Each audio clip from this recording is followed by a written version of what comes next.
This is my Shark Apex DuoClean Zero-M vacuum cleaner. And in this video, I'll show you why this roller right here doesn't work and how to fix it. Step 1, take off this right here, and I would also take off your roller and then turn it upside down, and you'll find a screw right here that you're gonna have to remove, and then there's a screw right here that we'll have to remove. For this, you're gonna need a set of Torx keys, specifically T15 and T10, and as you can see, it's the ones that have the hole in the middle of them. So if you have regular Torx, they won't work because you need that little hole. I'll have the links in the description below for the set that I bought from Amazon. So let's begin. So take the Torx, put it in here, make sure it's seated properly, and remove the screw.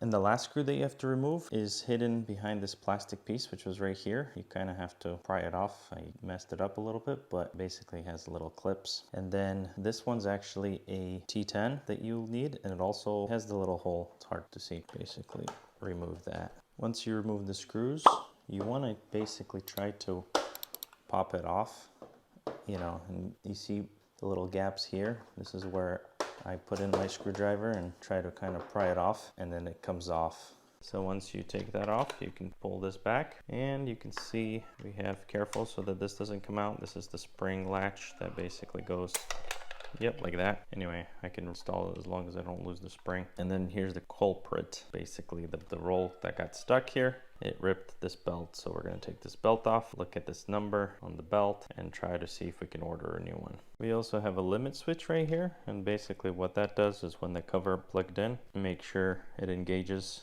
this basically motor right here. So when I take off the cover, it releases the limit switch and it doesn't run, versus when it's engaged, it runs. So it's just like a little safety feature.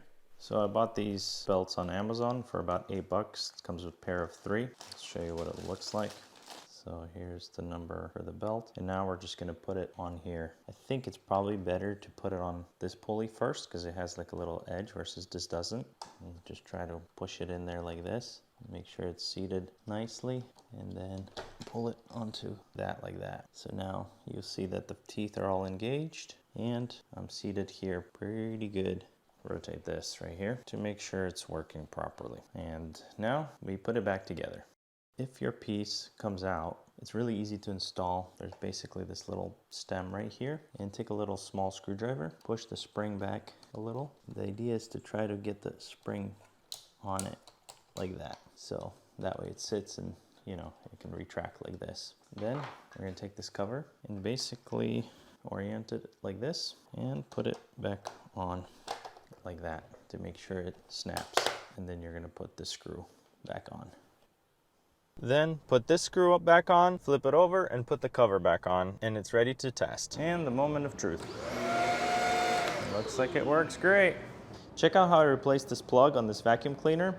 And if you need one of these brackets, leave the comment bracket below and I will shoot you an Etsy link where you can buy these. They look like these, just a simple 3D printed bracket that you can use to organize your vacuum cable. Thanks for watching.